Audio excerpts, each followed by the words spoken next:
Bonjour les paraphes. Alors, on est aux Pays-Bas. Je suis en train de... Enfin, j'ai commencé aujourd'hui le puzzle de touristes local. Et c'est un peu l'heure de goûter. Je sais pas, normalement il faudrait que je l'ai fini demain. Je sais pas si je vais y arriver. Je mange une barre chocolatée à base de dattes et de noix. Alors Christophe demande, quand est-ce que tu reprends les essais culinaires? J'en parlais dans le podcast, ça vous dit ça? En fait, le problème c'est que... je parle la bouche pleine, on est entre nous. En fait, je me juge.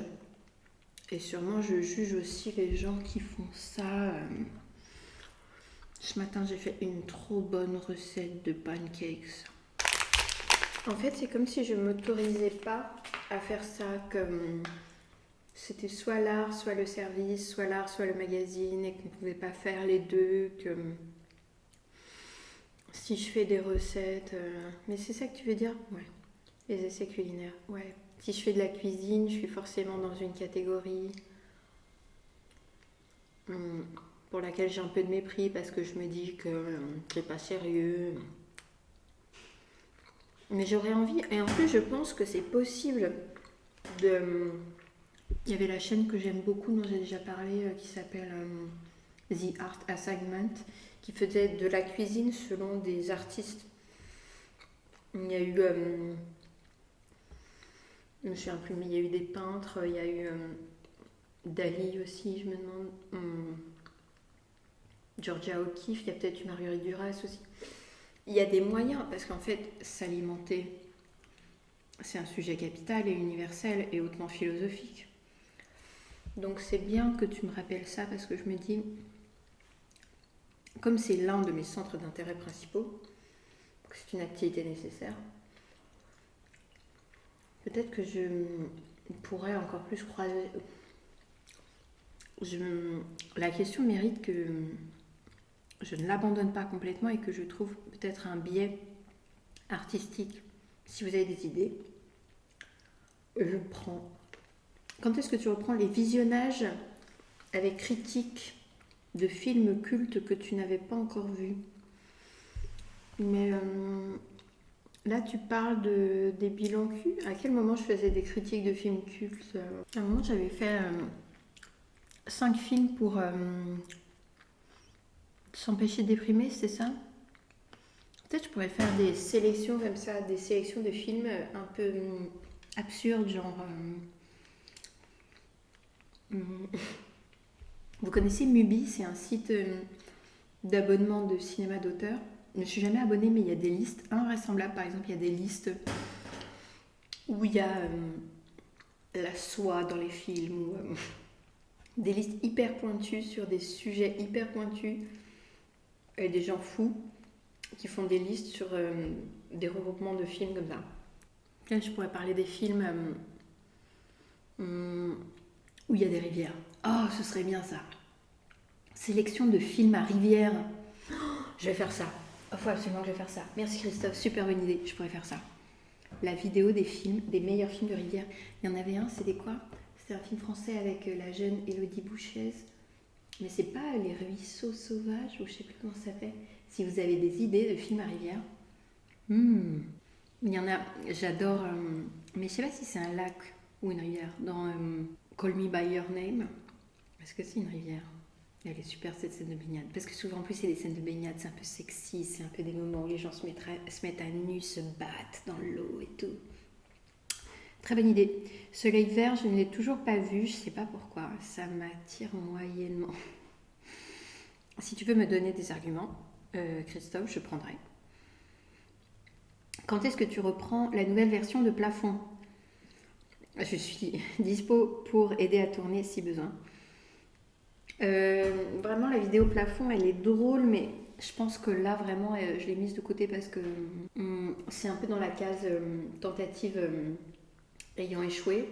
c'est pas péjoratif, mais j'aurais plus envie, je pense, de me dédier à de nouvelles idées, notamment toutes celles que tu viens de me donner. La suite de Solange et les vivants, alors là, hum, euh, ça franchement, honnêtement, il n'y en a pas. Pour l'instant, je vois pas. Hum. Ah, et d'ailleurs, dans la voiture pour venir aux Pays-Bas, j'écoutais les 4 épisodes de l'entretien avec Virginie Despentes qu'a fait Victoire Tuaillon dans le podcast Les couilles sur la table. Et elle parle très très bien du cinéma et à quel point, pour trouver de l'argent, ben, c'est super chiant d'aller demander de l'argent. Et globalement, tous les financeurs sont souvent des hommes blancs. Et que par essence, le système est tellement masculin et, qu'en gros, nos pauvres projets, ils parlent à personne. Enfin, je veux dire, ils sont pas. Comme ces mecs ne sont pas le public potentiel de nos films, évidemment, ils sont moins susceptibles de donner de l'argent. Et toute cette démarche-là me débecte, en fait. Et je trouve que c'est du temps perdu, je trouve que c'est de l'énergie perdue, je trouve que c'est décourageant. Et ça blesse, quoi. Donc voilà, pour l'instant, je préfère expérimenter des choses pas trop chères et assez vite et fluidement sur ma chaîne, je pense. Alors, voilà. Peut-être je vais prendre un petit peu de thé. Ici, il y a un truc super chouette, c'est l'eau bouillante, elle est directement au robinet. J'ai fait un geste un peu vulgaire, mais l'anneau, on le pousse 2 fois, et à la 3e fois, ça sort bouillant. Je vais me chercher quelque chose. Moi, je pense que faire le puzzle en même temps, c'est un petit peu trop ambitieux, et aussi, ça vous priverait de mon regard. J'ai pris un truc qui est là, c'est menthe douce. Ah non, thé vert, menthe douce. Bon, allez, on fait ça. Alors, voilà. Chérina, toutes les questions que tu poses m'intéressent. C'est une torture de devoir choisir, mais s'il le faut, je dirais que les 4 premières me taraudent le plus. Oui, parce que je posais des questions, et en fait, je vous avais listé les questions que je me posais, et je ne savais pas trop si elles vous intéressaient. Donc, c'est quoi les 4 premières? Waouh! La réussite, c'est quoi exactement? L'idée que je m'en fais évoluer avec le temps. La réussite, c'est quoi? Je pense que longtemps, moi je voulais exister dans le monde. Et exister dans le monde, ça passait par de la reconnaissance. Et la reconnaissance de qui? Je me souviens que je voyais une psy au tout début de Solange. L'année précédant la création de Solange, je voyais une psy systémique. C'est-à-dire c'est souvent des thérapies brèves, genre 8 séances maximum. Et je me souviens que très tôt, j'avais publié peut-être 2 vidéos et je lui avais demandé, vous croyez qu'à partir de combien de vidéos je suis susceptible d'avoir un article dans la presse? Et elle m'avait dit une vingtaine. Et il se trouve qu'en fait, j'ai eu un article dans Les Inrocks, je devais en avoir fait, je sais plus, mais pas 20, c'est clair, moins. Donc il y avait peut-être ce truc du journal, et je me souviens quand j'ai eu l'article évidemment dans Les Inrocks, et puis après il y a eu l'article dans Le Devoir, le journal québécois, et je pense que ça faisait partie de la réussite, c'est-à-dire que des gens qu'on identifie, mais je pense que c'est un truc que j'ai hérité de mes parents, de mon père notamment, mais que quand on peut se dire des voix d'autorité, mais tout ça c'est des fabrications, hein, de se dire que les gens qui écrivent dans les journaux sont des gens d'autorité, vraiment, c'est très discutable, mais je pense que il y avait de ça. La réussite, c'était en partie ça. Mais en fait, je croyais que la réussite, c'était vraiment extérieur. Je croyais que la réussite, c'était si les gens me disent que j'ai réussi, alors j'aurais réussi. En gros, si... Mais ça marche tellement pas comme ça. Aujourd'hui, je pense que la réussite, bien sûr, c'est quand même lié à...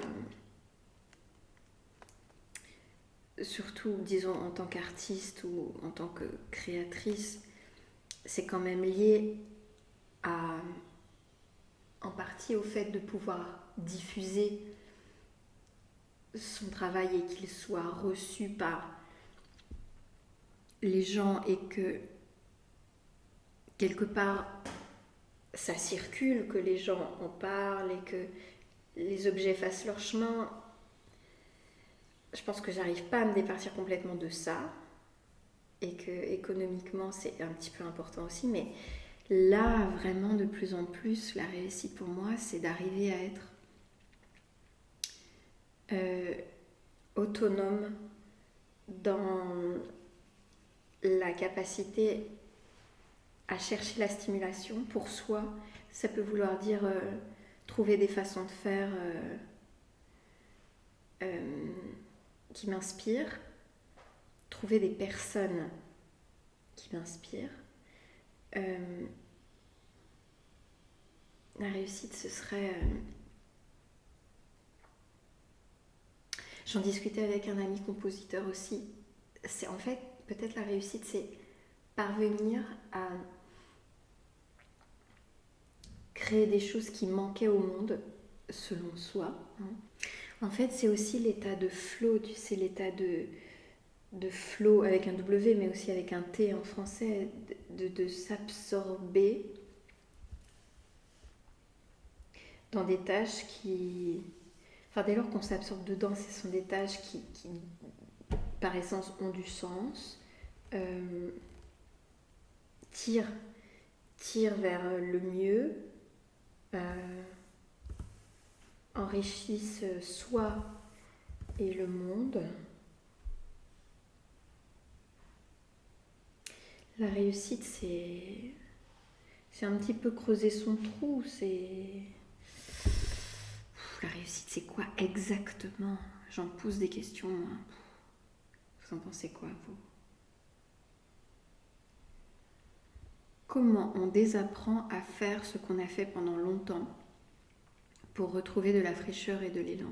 Ben ça, c'est plus simple peut-être que je pouvais le croire en l'écrivant. C'est-à-dire que je pense qu'assez naturellement, quand on sent qu'une façon de faire ne nous convient plus, juste on l'abandonne.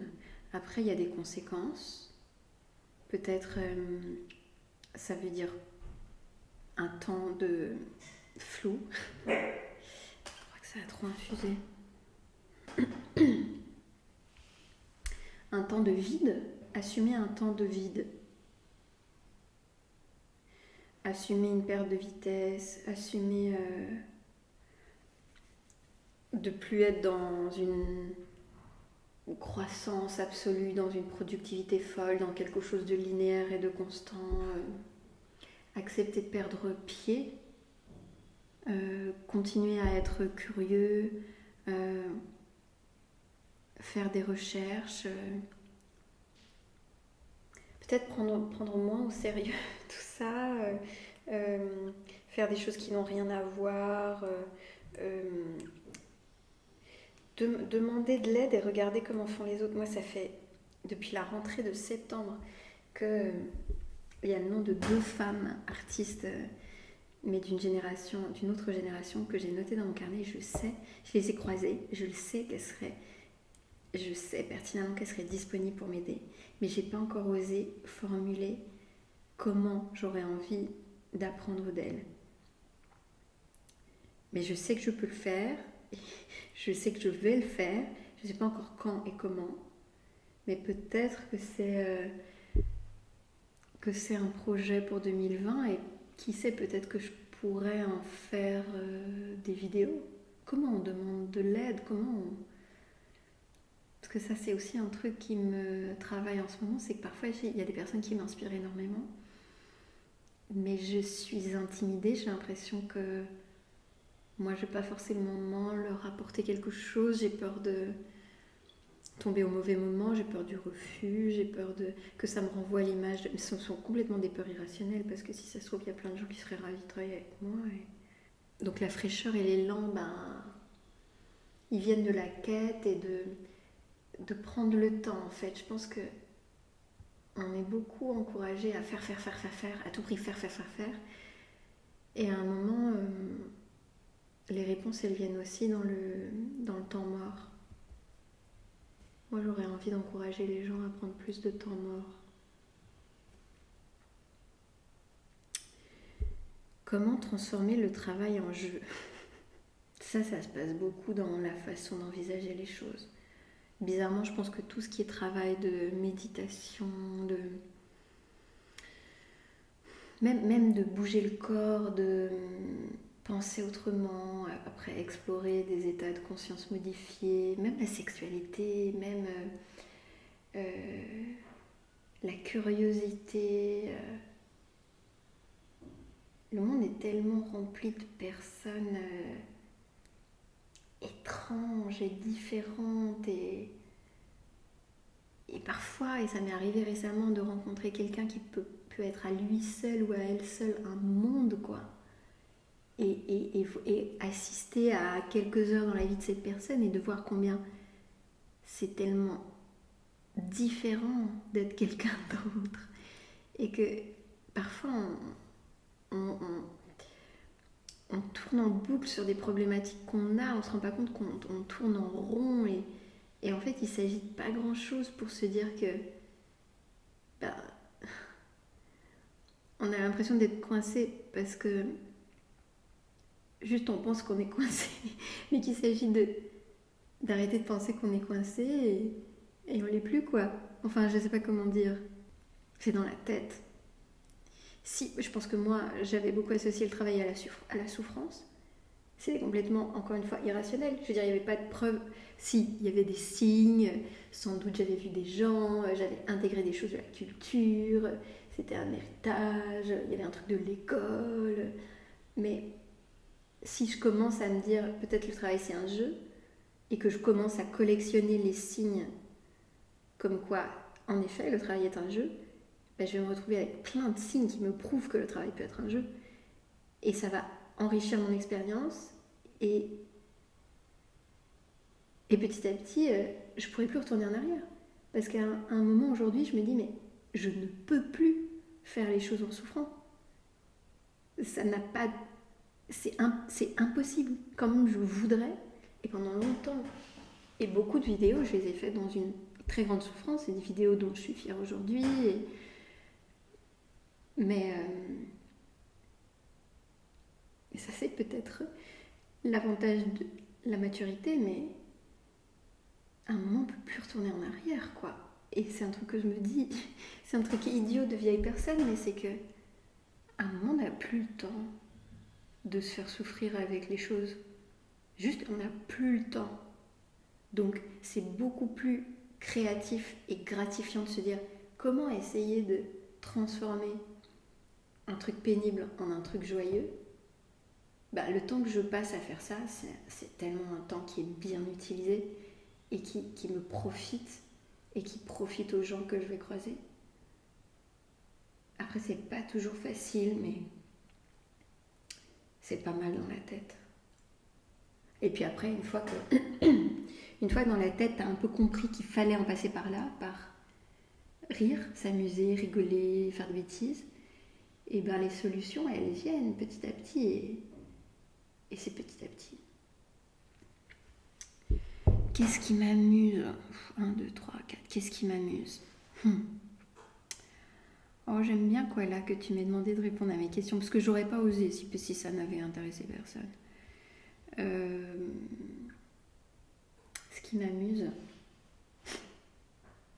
je pense que la séduction, ça m'amuse. Je pense que la nouveauté, les surprises, le corps, les mouvements, c'est un truc que j'ai remarqué dans mes dernières tentatives filmées où à des moments je parlais pas, juste je faisais des bêtises dans le cadre, je me contorsionnais. C'est un truc que j'ai appris avec Madeleine aussi en danse. Et puis c'est un truc qui s'est vérifié dans la vidéo où je dis je sais plus je suis qui là, où je suis par terre. Le corps, ça m'amuse. Qu'est-ce qui m'amuse ? Mais les découvertes en fait, les recherches, les découvertes, les questions. Les défis. Ce qui m'amuse, c'est les assemblages, le quotidien, des sortes de ready-made, qui est une forme d'assemblage, mais avec ce qui préexiste. Ce qui m'amuse, les animaux, la maison peut-être, la nourriture, le sexe, je l'ai dit, ouais. L'inconnu, c'est bizarre parce que l'inconnu m'angoisse beaucoup, mais m'amuse dans une certaine mesure. Alors tu continuais. Comment vas-tu? Oh, koala. Et toi? Comment tu t'acclimates à Paris? Je sais plus si tu m'as dit dans quel quartier tu vivais. Et si tu... Oui, tu nous avais un peu donné des nouvelles de tes pérégrinations. J'aimerais bien savoir si tu as des... Moi, c'est toi qui me demandais les cafés. L'autre jour, je suis allée à la Caféothèque dans le Marais, Caféothèque de Paris, près des quais, là, c'est vers Pont-Marie. C'était super, vraiment super. Je suis allée un samedi en journée. Il y avait... j'ai trouvé que les gens qui y étaient... Bon, il y avait un peu de la musique trop forte et plusieurs sortes, mais... moi j'ai pris un dirty chai, très bon. C'est une sorte de chai, enfin c'est un chai mais avec un shot d'espresso. Et je trouvais que la clientèle était très diverse, enfin relativement diverse. Et j'y suis restée longtemps. Donc si tu as des nouvelles adresses, dis-moi, ça m'intéresse. Parce que tu avais l'air complètement surmotivée de tout dévorer Paris. J'aimerais bien savoir où tu en es. Tu peux aussi m'écrire en privé. Hein. Comment je vais? J'espère que tu profites de cet automne à la lueur des bougies avec douceur. Tu es mignonne. Oui, j'avoue, c'est relativement doux. Je pense que je vais bien. Je vais plutôt bien. Et toi, tu as acquis les bougies? Est-ce que c'est dangereux les bougies? Et puis là c'est l'hiver, ça y est. Hein. Est-ce que c'est déjà l'hiver? Bah oui, c'est l'hiver maintenant. Bon, comme d'habitude, des questions d'ordre psycho-affectif m'enveloppent. Super, j'adore. Si tu as l'inspiration d'y répondre, ce serait divin, mais tu n'es jamais obligé, je ne cesserai de le répéter. Tu es adorable, ma petite koala. Comment, selon toi, se détacher de la peur de vieillir sur le plan physique? Y es-tu parvenue? Ah, c'est drôle, parce que si tu as écouté le podcast, je parle de ça, je parle de Marine et tout. La peur de vieillir sur le plan physique, c'est une grande question. Moi, je sais que j'ai toujours fait assez moins que mon âge. Mais après, toi, je pense que tu as 20 ans, donc... tu vois, moi, j'ai encore mon acné. Là, je vais... Comment te dire? Après, moi, je pense que j'ai vraiment j'ai un certain privilège. Je sais pas. J'ai un bon métabolisme. Et puis, j'en prends soin. Après, c'est passé par ma vie dans des choses à une époque, hein, mais de trucs de corps, de troubles du comportement alimentaire, ou de trop de sport et tout. Mais vraiment, ça, c'est derrière moi. Bon, je garde une petite sensibilité, c'est-à-dire que j'ai une hygiène quand même. Et le yoga. En fait, trouver une activité physique qui t'amuse. Là, bientôt, je pense que on m'a un petit peu initiée à l'escalade et par exemple l'idée d'aller grimper ou d'aller faire des randonnées, enfin ça m'excite vraiment beaucoup. Et puis moi le yoga j'adore toujours autant. Et puis là j'ai repéré, alors les salles j'aime pas trop, mais j'ai repéré un endroit à Paris qui s'appelle la Montgolfière. C'est ça ou pas? Et par exemple il y a un cours pour apprendre à faire l'équilibre sur les mains, tu vois, ou l'acro-yoga, j'en ai jamais fait, tu vois, mais ce genre de... En fait, je trouve que être bien dans son corps, enfin, pour moi, ça aide énormément.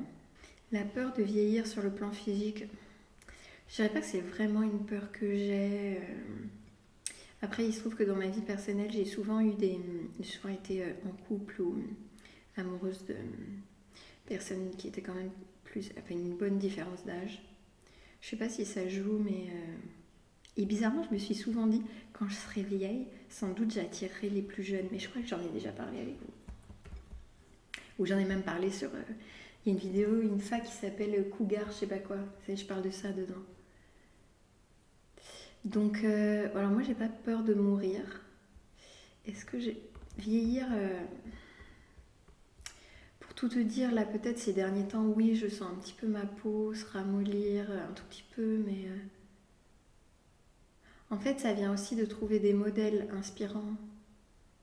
Et en fait, je trouve que, en vrai, c'est fini, le jeunisme, ça va pas. Enfin, c'est fini, quoi. Être jeune, c'est pas la panacée. Ça va passer, ça. Je pense que de plus en plus, il va y avoir des vieilles femmes. Moi, je parle des femmes. Hein. Il va y avoir des vieilles femmes. Enfin, il y en a toujours eu. Hein. Moi, j'adorais. Louise Bourgeois qui a commencé sa carrière, je sais pas, mais genre après 50 ans, j'en sais rien, je me souviens plus, même plus tard, je sais plus, et qui était toute ridée. Il y a vraiment moyen d'être hyper classe et bizarre et forte et décomplexée. Et quelque part, limite, ça m'excite parce que je sais qu'on va être des petites vieilles trop... même, on va être des grandes vieilles, enfin, on va être des vieilles... tu vois, c'est aussi tout le truc des sorcières. Je sais pas si t'as lu Mona Chollet, mais il y a un truc... Et puis L'Art de vieillir, là, ce film dont j'ai parlé dans le podcast, bon, il est pas trop bien, mais tu vois quand même des... Il y a un truc dans vieillir, en fait, on gagne des choses. C'est pas penser, essayer de... Évidemment, si on a la santé, hein, mais cette idée que en vieillissant, c'est pas juste on perd des choses. On a beaucoup tendance à intégrer ça, qu'en vieillissant, on perd. C'est surtout des choses qu'on perd. Mais en fait, je suis vraiment persuadée qu'on gagne des tas de trucs. Et même cette année, peut-être avec Marine, j'y pensais là pendant que j'étais ici, j'avais plein d'idées. J'aimerais bien faire une vidéo là-dessus, sur la vieillesse. Sur des modèles qui aident à vieillir. Donc je pense que c'est naturel et ne t'en veux pas trop. Mais je pense vraiment que c'est l'avenir, quoi. Vieillir, c'est l'avenir. Et ça peut être réjouissant pour plein de raisons, parce qu'il y a plein de problèmes que tu n'auras plus. Enfin, en fait, on s'imagine vieux avec le cerveau qu'on a là, mais en fait, on va avoir un autre cerveau qui va vieillir avec le corps et il va avoir des secrets qu'on ne sait pas encore, tu vois. Je lis beaucoup Houellebecq en ce moment et je me demandais quelle était ton opinion sur son œuvre et le livre de lui que tu as préféré. Ah, c'est drôle. J'ai vraiment pas tout lu. J'ai lu. J'ai dû lire seulement 3. Les particules. Le premier là. Je ne sais plus. Le premier. Et la carte et le territoire. Et j'ai lu un peu de poésie. Et en fait, vraiment, je crois que ce que je préfère, c'est l'album qu'il avait fait avec Burgala, qui s'appelle Présence humaine. En fait, comme je suis pas très roman, moi, je suis pas très... il me touche dans sa poésie et il me touchait dans sa diction. C'est drôle, je sais pas si je vous avais raconté, on a correspondu un tout petit peu l'année dernière et je lui disais... parce qu'à un moment à Avignon, j'avais envisagé qu'au lieu de demander à Madeleine, je demande à Houellebecq de faire le spectacle avec moi. Et donc, il m'a dit qu'il avait plus beaucoup de dents et que donc parler devenait de plus en plus compliqué. Mais en fait, sur cet album Présence humaine, qui sont ces textes dits par lui, je pense que c'est vraiment là qui me touche le plus. Bon, après, il y a toujours un peu le côté... c'est un bonhomme, quoi. C'est un bonhomme. Ok, mais je dirais ça parce que j'ai pas vraiment été... Enfin, si toi t'es à me conseiller truc de la lutte là, truc de la lutte, voilà, ça j'ai lu ça. J'ai lu les particules élémentaires et j'ai lu la carte des territoires, je crois que c'est tout. Si t'as autre chose à me conseiller, mais en vrai, c'est pas tellement ma priorité, Houellebecq, dans la vie. Mais dis-moi, c'est drôle, pourquoi tu le lis beaucoup en ce moment? Ça m'intéresserait de savoir. Comment se défaire de l'angoisse d'être célibataire? Cela fait 7 ans maintenant que j'enchaîne les couples, ce qui n'est pas un mal en soi, mais n'est-ce pas sain d'apprivoiser son indépendance et de vaincre la peur d'être manquante? Pour reprendre l'expression d'Emmanuel Mardi Noir, ça veut dire quoi être manquante? Surtout qu'aujourd'hui, j'aimerais mettre fin à une relation qui ne me convient plus du tout. Comment se défaire de l'angoisse d'être célibataire? Alors moi, c'est compliqué aussi parce que ça fait vraiment très longtemps que je n'ai plus été vraiment célibataire. Mais je sais pas, j'imagine que tu vis seule. Déjà, si tu vis déjà seule, parce que quand on vit à deux, quand on est dans le quotidien ensemble, c'est encore plus compliqué. Je sais pas. Je sais pas trop si tu cohabites avec cette personne-là. Mais déjà, si tu vis seule, si tu as ton endroit, c'est déjà simple, c'est déjà plus simple. Et je pense qu'il y a toutes sortes de façons. Je pense qu'encore une fois, c'est un truc culturel comme l'idée que vieillir ce serait nul. L'idée d'être seule ce serait nul. Mais en fait, t'es jamais seule. Mais je sais vraiment pas si je suis la bonne personne parce que c'est vrai que moi, je suis pas célibataire, vraiment pas. Mais ça, c'est un truc que je cultive depuis 1 an et plus, c'est les amitiés. Et pas forcément des amitiés qu'on étiquette ou qu'on met dans des cases. Ça peut parfois être des relations, et même moi, surtout avec les filles, j'essaie de cultiver ça, quelque chose qui s'arrête pas forcément à... Par exemple, moi, les filles, j'aimerais avoir la possibilité d'être plus tactile avec elles ou de pouvoir se voir plus qu'une fois par semaine, tu vois. Je sens parfois c'est un peu louche quand tu as envie de voir quelqu'un plus d'une fois par semaine. Faudrait que je revoie cette vidéo de Manu parce que je me souviens pas être manquante. Après, ok, de deux choses l'une. Si tu es dans une relation qui ne te convient plus, c'est sûr, je peux presque te garantir que tu seras mieux si tu y mets fin. Et rien que c'est quelque chose que tu ne peux pas envisager maintenant, peut-être, parce que pour l'instant tu es dans cet inconfort. Mais se rendre compte que ton appréhension aujourd'hui, elle est faussée. Parce qu'aujourd'hui tu t'imagines célibataire, mais depuis un endroit où tu ne l'es pas. C'est un peu compliqué. Sauf que si tu fais les démarches pour retrouver un état de mieux-être et donc modifier une situation qui ne te convient plus, tu vas te rendre compte qu'il y a des ressources qui vont arriver au moment où tu fais ces démarches. Et donc tu seras porté. Mais là, tu ne peux pas l'envisager aujourd'hui parce que tu n'as pas exactement posé les actions qui font que maintenant tu es dans l'état de... Et c'est souvent comme ça, parfois on appréhende quelque chose, c'est comme ce que je te disais de la vieillesse, depuis l'endroit où on ne l'a pas encore vécu ou pas encore fait. Et aussi l'idée que tu n'es pas responsable de tout. Et il y a des idées, il y a des sentiments, il y a des personnes qui vont te revenir en tête. Tu vois, tu peux faire confiance au fait que tu es pleine de ressources.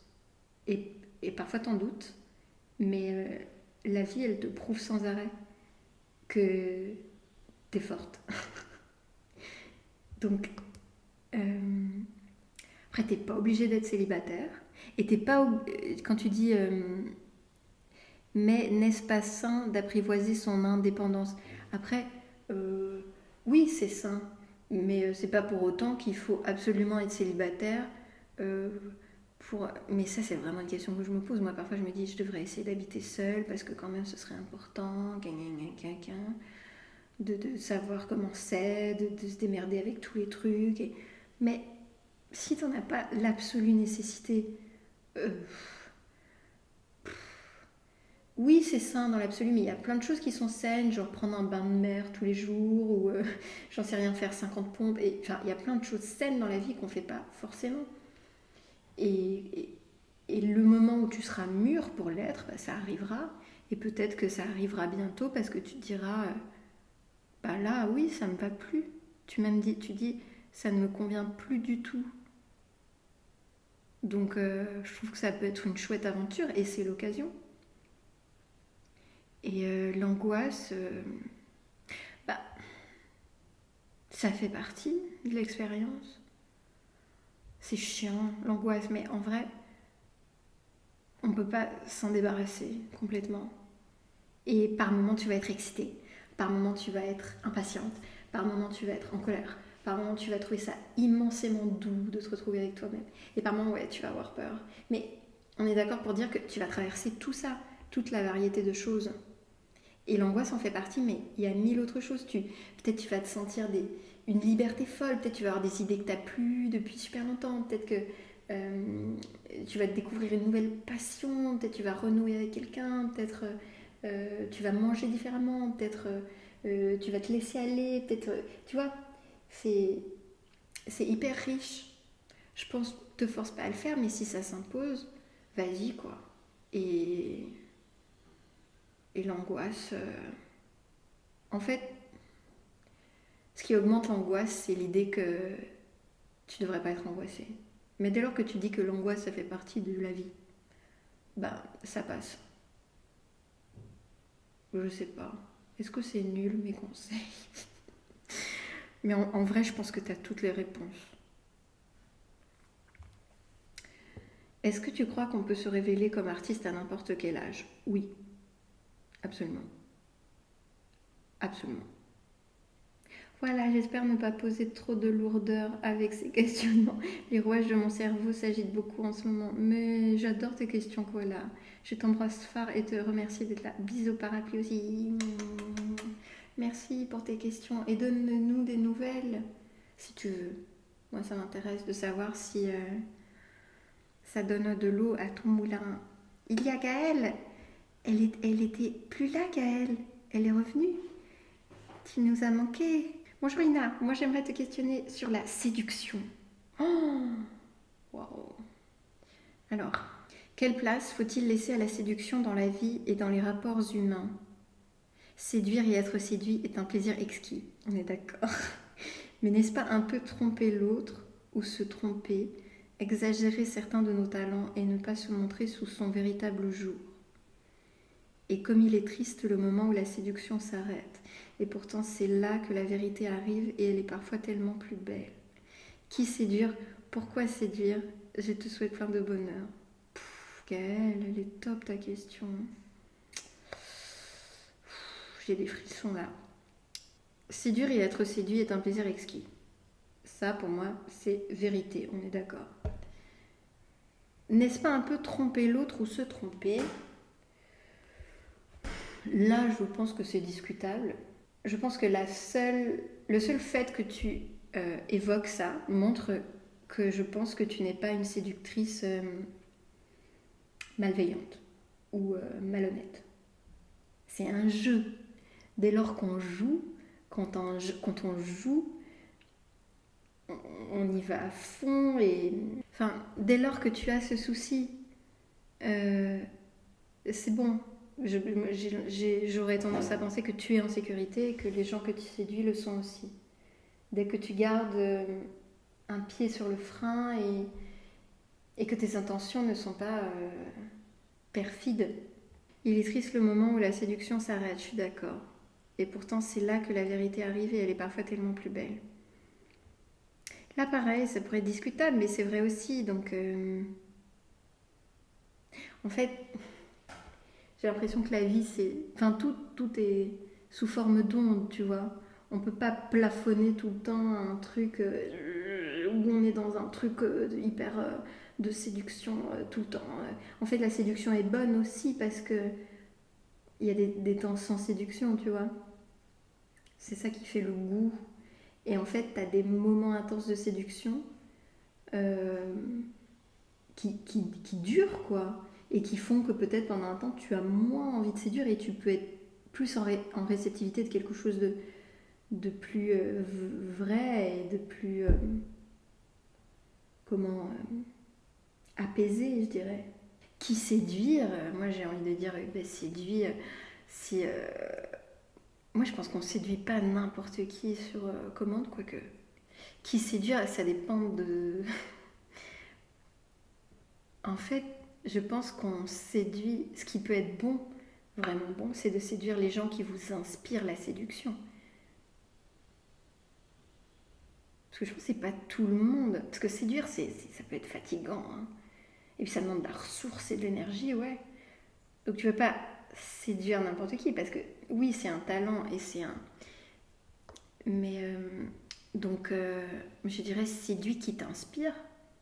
Séduis des gens qui t'inspirent.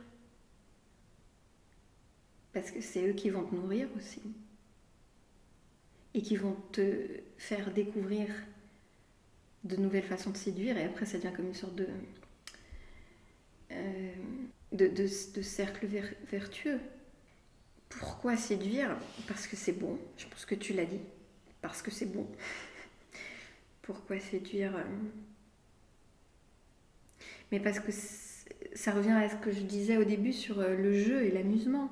Parce que c'est drôle. Parce que c'est bon. Parce que c'est aussi une manière de couper avec le quotidien, avec la réalité. Parce que c'est pas sérieux. Parce que ça peut être un endroit de légèreté. Après aussi parce qu'on a envie d'être aimé.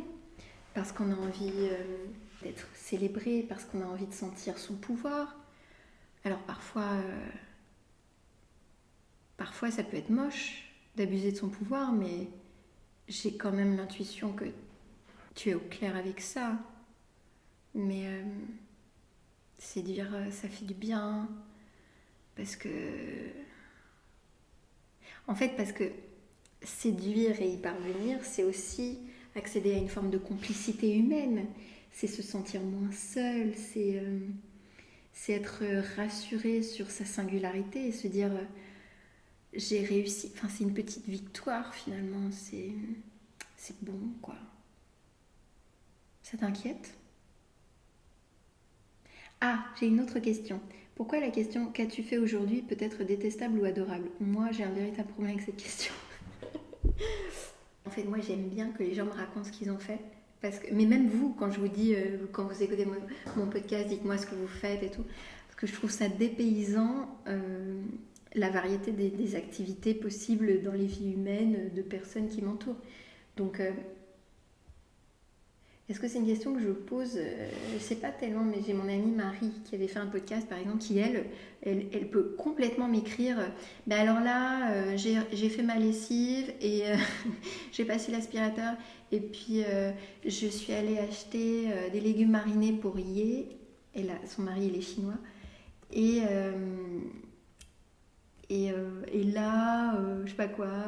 Enfin, moi, j'adore, en fait, qu'elle me raconte. Mais après, c'est vrai, quand elle me demande, quand les gens me demandent, moi, j'aime pas trop, en fait, raconter. En fait, mais les gens me demandent pas qu'est-ce que tu fais. Ils me demandent souvent comment ça va. Et ça, c'est un peu chiant, ces questions-là. Mais moi, je pense que c'est rare qu'on me dise qu'est-ce que tu as fait aujourd'hui. Après, c'est vrai, il y a des gens où tu as l'impression qu'ils s'attendent à ce que tu leur racontes un truc mirifique, quoi. Alors qu'en effet, j'ai fait un puzzle, euh, et puis quoi, j'ai sorti le chien, après j'ai cherché une recette de soupe, et puis je me suis rendu compte qu'on n'avait plus d'oignons, donc j'ai acheté des oignons, puis après j'ai passé du temps devant l'écran. Enfin, ça peut être une question, surtout à l'heure des réseaux sociaux c'est comme le truc des stories. Moi, parfois, les stories, j'ai l'impression qu'il faut que j'ai une vie extraordinaire. Et je sais que c'est pas le cas, mais après, le problème avec la question, c'est peut-être qu'on n'est pas toujours bien luné pour y répondre.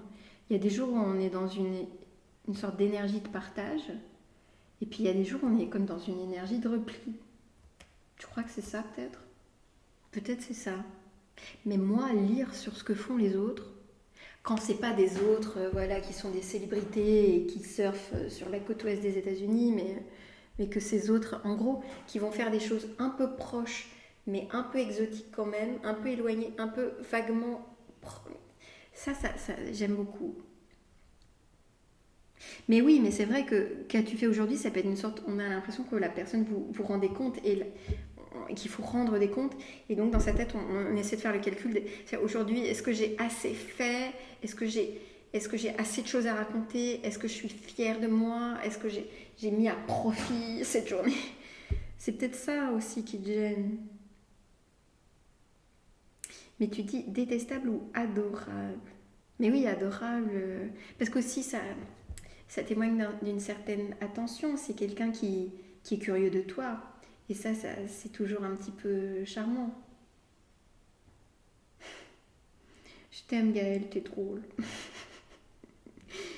Alors, Denis, bonjour Ina et les paraps. Depuis un certain temps, ton cerveau.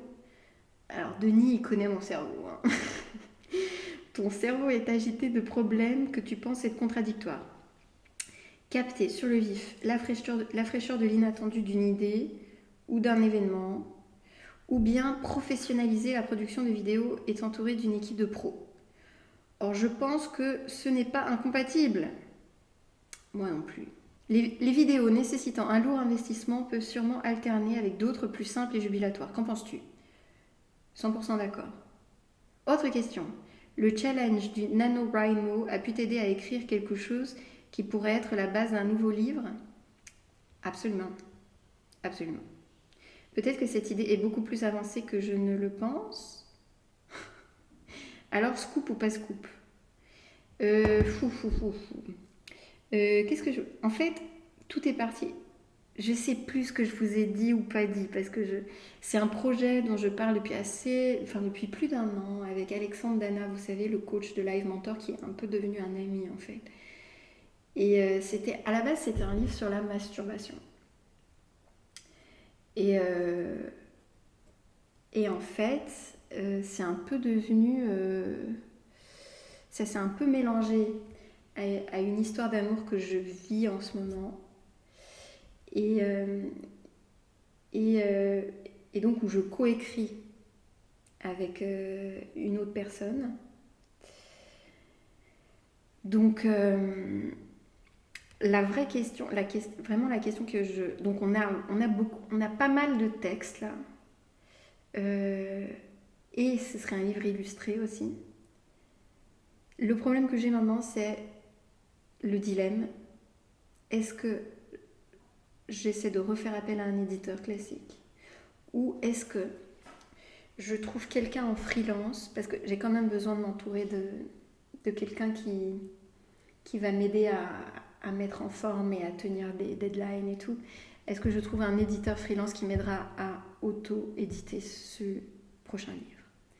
Là, c'est vraiment ce dilemme. D'ailleurs, il faut que j'écrive à Alexandre pour éclaircir ce point-là. Donc en ce moment, c'est ça qui me travaille. Comment ce livre verra-t-il le jour? Alors, scoop ou pas scoop? Ben voilà, scoop... je sais pas, scoop... pas vraiment. Donc, a priori, voilà, c'est un livre sur le plaisir. Et peut-être avec avec des incursions d'autofiction sur une relation en cours. Et des illustrations. Enfin, c'est un peu des photos euh, sur lesquelles on va gribouiller et redessiner. C'est déjà un peu un scoop là, non? Troisième question, tu penses aller à Montréal bientôt, comme d'habitude à cette période? Tu es très observateur.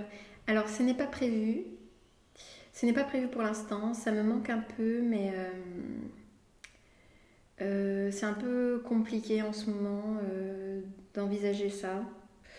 Euh, Si oui, serais-tu prête à faire quelque chose du genre vois balader Solange, petit challenge que je te préciserai dans un autre message? Bah là, du coup, comme j'y vais pas, ça pourrait être rigolo, mais c'est pas prévu. Presque dernière question. Il me semble qu'un chat gris-blanc a fait son apparition. J'ai bien ma petite idée là-dessus. Pourrais-tu nous en dire plus? Alors attends, parce que le chat, le chat que j'ai filmé, il est plutôt beige, plutôt pas caramel, mais plutôt beige. C'est un chat qui n'est pas mon chat. D'ailleurs, je suis très allergique à ce chat. Mais c'est un chat que je suis amenée à fréquenter et que Truite est amenée à fréquenter aussi. D'ailleurs, ça a été très drôle. Je vous mettrai peut-être une photo où ils sont tous les deux. Ouais, c'était drôle de les voir s'apprivoiser. Au début, ça marchait pas du tout. Et puis petit à petit, ça a très bien marché. Dernière question, on va le faire, hein, la projection de Tu peux ne pas. On va y arriver, oui, sûrement. Oui, sûrement, Denis. On va y arriver. Il y a Nathalie qui est venue maintenant. Coucou Ina les parapes. Je vois que cette fac est déjà bien fournie. Je vais en rajouter une petite concernant tes cours de chant et ton projet de spectacle chanté. Nathalie, c'est bien, tu suis ça. Alors, j'avais parlé du premier cours de chant ou pas? En fait, ce qui s'est passé, c'est que la prof, elle est super, mais elle est un peu brouillonne. Et donc, je lui avais écrit pour lui demander de me cadrer un petit peu le travail. Et genre, elle a mis... En fait, elle croyait qu'elle m'avait répondu, mais elle ne m'avait pas répondu. Classique. Et donc, elle m'a répondu beaucoup trop tard, beaucoup trop tard, assez tard. Et là, c'était les grèves. Et le truc, c'est à l'autre bout de Paris. Donc, en ce moment, je ne pouvais pas vraiment y aller. Mais en fait, elle m'a dit... Je pourrais vous lire. Écoute, je vais te lire son texto. Alors, elle s'appelle... Alice. C'est drôle, elle s'appelle Alice Lewis. C'est drôle, non? Ina, je me rends compte que je ne t'ai pas répondu. J'ai vu ton message et je voulais réfléchir et puis après j'ai oublié. Désolée. Pour tes cours, les objectifs sont clairs. Placer la voix, développer ton oreille, développer l'agilité vocale, travailler la respiration abdominale nécessaire au chant. Ensuite, pour les morceaux, c'est toi qui vois. Tu peux prendre une série de morceaux du même artiste, par exemple, et te constituer un recueil, ou alors tu fais ça avec différentes chansons. Et pareil, tu en fais un recueil. Est-ce que tu joues avec des gens parfois? Bon, là, le truc, c'est qu'elle avait complètement oublié tout ce que je lui avais raconté. Parce que je lui ai dit que, en fait, c'était pour la destination d'un spectacle et qu'en effet, je travaille avec un compositeur. Donc, je pense que ce qui va se passer, on va choisir, donc avec le compositeur, on va choisir quelques chansons parce que nos compos, elles sont peut-être pas assez avancées encore. Et peut-être que j'irai avec lui à un ou plusieurs cours pour que tous les deux on profite de ce qui s'y passe, quoi. Parce que moi j'avais vraiment eu l'impression de découvrir une tessiture médiane que je connaissais vraiment pas. Donc et de toute façon ça va s'accélérer parce que de mars, enfin tout le printemps, le compositeur, il se trouve qu'il a énormément de temps libre et qu'il va mettre le turbo sur ça. Donc, ça va pas mal avancer. Et moi, je vais me remettre à l'écriture de nouveaux textes. Donc, ça va commencer à devenir une sorte de priorité d'ici le printemps. J'ai pas dit d'ici... J'ai trouvé ceci sur le web pour d'ici le printemps. Regardez. J'ai pas dit ça. Bon, ok. Je te souhaite de passer de très bonnes fêtes de fin d'année et des caresses à Truiton. Bonne fête les parapes. Merci Nathalie, tu me réjouis chaque fois que je te vois passer là. Je pense que j'ai fini. Et du coup, il y a Christophe qui avait envoyé il y a Christophe qui avait envoyé ses conseils pour accélérer le podcast et Denis avait répondu Oh Christophe, non, les silences sont aussi parlants, il faut l'écouter à la vitesse normale, sans quoi tu perds toute l'émotion. J'avoue, je suis assez d'accord. Ça dépend des podcasts. Évidemment, les podcasts où tu veux entendre que le contenu, tu accélères, mais dans ce genre de choses plutôt intimes où il y a une connexion avec la personne, je trouve que c'est bon d'être en temps réel. Après, voilà, à chacun ses préférences. Vous êtes géniaux, vous savez ça? Vous êtes très très fin et subtil et vous répondre, ça m'aide. Vous êtes un peu ma thérapie mensuelle. Merci. Bon, j'ai pas avancé le puzzle parce que c'était très très exigeant pour le cerveau, vos questions. Est-ce que, là je sais pas, j'ai commencé à faire le moulin. Après, je pensais, soit je fais, il y a l'option bâtiment, l'option étang, enfin canal, l'option jardin. Mais jardin, il y a beaucoup jardin. Et après, il y a le ciel. Le ciel, généralement, je fais en dernier le ciel. Donc je pense que je vais partir sur l'option bâtiment. Merci d'avoir passé ce temps avec moi et merci de me permettre de faire des puzzles en buvant du thé et en parlant de la séduction quand même. Vous vous rendez compte? Ce qu'on vit là, le luxe. Et puis mine de rien, grâce à vos questions, vous aidez aussi clairement à orienter la suite du travail. J'arrive à utiliser vos questionnements pour me mettre en route sur les interrogations qui sont là. Et ça, c'est hyper joyeux. C'est une chance folle. Je vous aime fort. J'espère que vous êtes dans un coin chaud avec peut-être des animaux gentils. Et moi, je pense à vous. À très vite.